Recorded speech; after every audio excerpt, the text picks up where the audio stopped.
Welcome, my friend. The storm rages outside, but here, in the quiet of this story, I invite you to find peace. Let the sound of the rain and the distant thunder guide you as you drift into a place of calm. This story is my gift to you, a gentle companion for a night of restful sleep. Relax, let go of the day, and let the story carry you into dreams. The sun was setting as my car sputtered to a stop on the side of Route 66. I turned the key, but the engine just groaned and died. Great, just great. I pulled out my phone, but of course no signal. AAA said they'd send someone, but it'd be at least 2 hours. 2 hours in the middle of nowhere, with nothing but empty highway and desert stretching in every direction.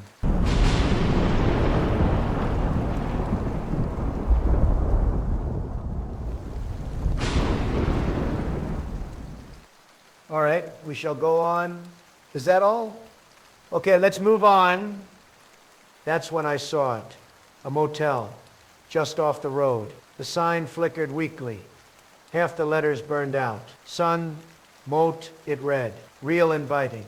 But what choice did I have? I grabbed my bag and walked over. The place looked like it hadn't been updated since the 1950s. The parking lot was empty except for a rusted pickup truck, and the lobby smelled like mildew and old cigarettes. Behind the counter sat an elderly man reading a newspaper like he hadn't moved in decades. Hi, I said.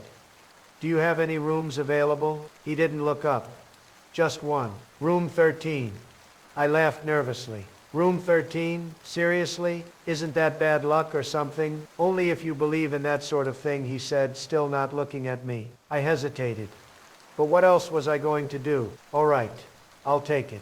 How much? $20, cash only. I handed over the money and he slid a key across the counter. It was old and rusted, the number 13 barely visible. Checkout is at 10 a.m., he said as I turned to leave. Don't be late. The hallway was worse than the lobby. Cracked walls, flickering lights, and doors that looked like they hadn't been opened in years. Room 13 was at the end of the hall. I unlocked the door and stepped inside. The room was, well, let's just say it wasn't exactly the Ritz. The bed looked like it hadn't been made since the Nixon administration, and the TV was one of those old box ones with the dials. But hey, it was cheap, and it beat sleeping in my car. I tossed my bag on the bed and flopped down.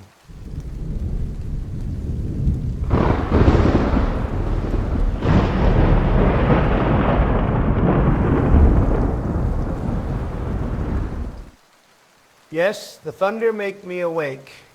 Go on. Go on to the story, okay? That's when I heard it. At first it was faint, barely audible. A whispering sound like someone was talking just outside the door. I froze, my eyes darting toward the door. Okay, Jake, I muttered to myself. Don't freak out. It's probably just the wind. Or the pipes. Yeah, old buildings have weird pipes, right? But the whispering grew louder. More distinct. I couldn't make out the words, but it sounded like laughter, and it was coming from the hallway. I stood up, my heart pounding. All right, that's not the pipes. I opened the door and peered into the hallway. The flickering light cast long shadows, but the hallway was empty. The whispering stopped abruptly. I stood there for a moment, staring into the darkness. Hello? I called out. No answer. Just silence. I closed the door and locked it, trying to shake off the unease. Just my imagination, I told myself. But deep down, I knew something was off. I didn't know it yet, but that was just the beginning. I locked the door and leaned against it, trying to calm my racing heart. Just your imagination, Jake, I muttered. Old buildings make weird noises. That's all. But the whispering didn't stop. It was faint at first, like before, but it grew louder. This time I could almost make out words. It sounded like someone was saying my name. Jake. I froze. That wasn't my imagination. Someone or something was out there. I grabbed the lamp from the nightstand, holding it like a weapon. Who's there? I called out, my voice shaking. No answer. Just the whispering, growing louder, more insistent. Jake, come out. I don't know what came over me, but I couldn't just sit there. I had to see what was going on. I unlocked the door and opened it a crack, peering into the hallway. The flickering light made the shadows dance, but the hallway was empty. The whispering stopped as soon as I opened the door. I stepped out, the lamp still in my hand. "Hello?" I called out. My voice echoed down the hallway, but there was no response. That's when I noticed the doors. All the doors were slightly ajar, just a crack, like someone had opened them and left them that way. I hadn't noticed that before. I walked down the hallway, pushing each door open as I went. Every room was empty. No furniture, no people, nothing. Just dust and peeling wallpaper. What the hell is going on here? I muttered. I reached the end of the hallway and turned around. That's when I saw it. A shadow. It was tall, too tall to be human. And it was standing at the other end of the hallway, just outside my room. I couldn't make out any features, just a dark, shapeless figure. "Hey!" I shouted, my voice trembling.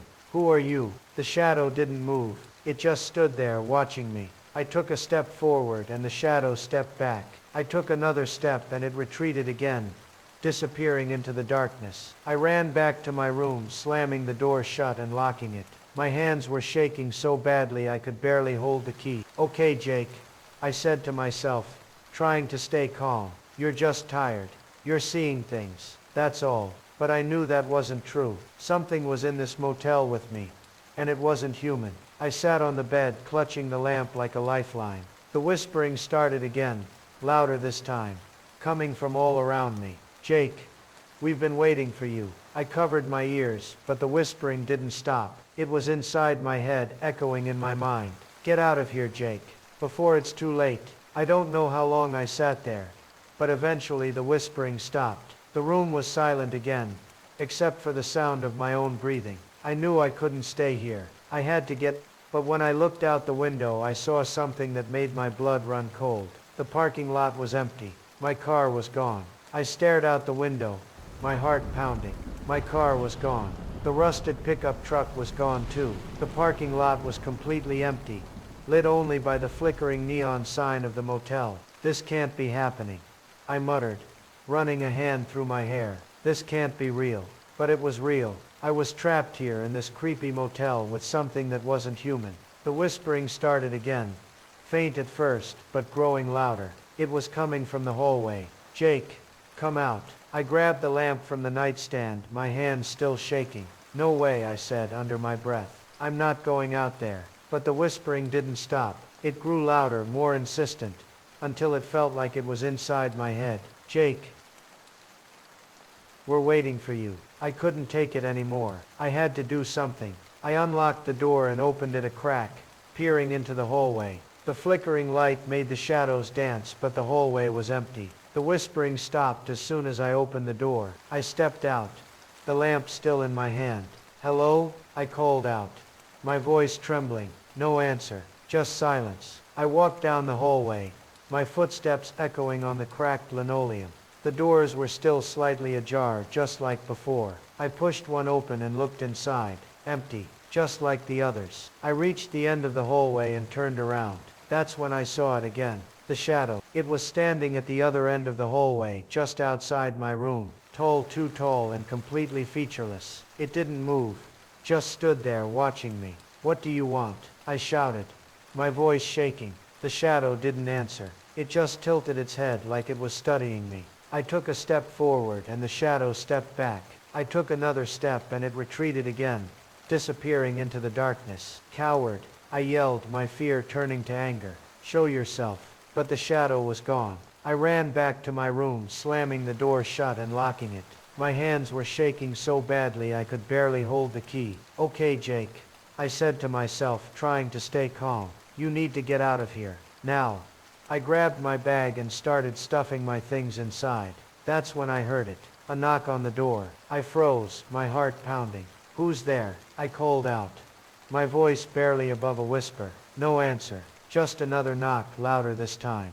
I walked to the door and peered through the peephole. The hallway was empty. "Hello?" I called out again. Still no answer. I unlocked the door and opened it a crack, peering into the hallway. The shadow was there, right in front of me. I screamed and slammed the door shut, locking it again. My heart was pounding so hard, I thought it might burst out of my chest. "This isn't real," I muttered, pacing the room. "This can't be real." But it was real, and I was trapped. I don't know how long I stood there, staring at the door, waiting for the shadow to come back. My mind raced, trying to figure out what to do. I couldn't stay in the room, but I couldn't go out into the hallway either. That's when I remembered the window. I ran to it and yanked the curtains open. The glass was dirty, but I could see the parking lot outside, still empty. No car, no pickup truck, nothing. But maybe I could climb out and make a run for it. I tried to open the window, but it was stuck. I grabbed the lamp and smashed the glass, the sound echoing through the room. I cleared the shards away and climbed out, cutting my hand in the process. The night air was cold, and the desert stretched out in every direction. I didn't care. I just started running, my bag slung over my shoulder, my cut hand dripping blood. I didn't look back, not until I heard the whispering again. Jake, you can't escape. I froze, my heart pounding. The voice was coming from behind me. I turned around slowly, and there it was, the shadow. It was standing at the edge of the parking lot, its featureless form blending into the darkness. But this time it wasn't alone. Other shadows began to appear, one by one, until the parking lot was filled with them. Tall, faceless figures, all watching me. What do you want? I screamed, my voice breaking. The shadows didn't answer. They just started moving toward me, slowly, like they had all the time in the world. I turned and ran, my legs burning, my breath coming in ragged gasps. I didn't know where I was going, but I had to get away. I don't know how long I ran, but eventually I saw headlights in the distance. A car was coming down the highway. I waved my arms, screaming for help. The car slowed down and pulled over. It was a police cruiser. Thank God, I muttered, stumbling toward it. The officer rolled down the window. You all right, son? No, I said, my voice shaking. There's something back there, at the motel. It's not you. The officer frowned. What motel? I turned around and pointed, but the motel was gone. The parking lot, the neon sign, the shadows, all of it had disappeared. There was nothing but empty desert. I don't understand, I stammered. It was right there. The officer gave me a strange look. You sure you're okay? You look like you've been through hell. I didn't know what to say. I just nodded and got into the cruiser. As we drove away, I looked back one last time. The motel was still gone, but I could have sworn I saw something moving in the darkness. A shadow. I don't know what happened that night. I don't know if the motel was real, or if I just lost my mind. But I do know this. Sometimes the things we can't explain are the most dangerous. So if you're ever on a lonely road and you see a motel with a flickering sign, keep driving. Trust me, it's not worth the risk.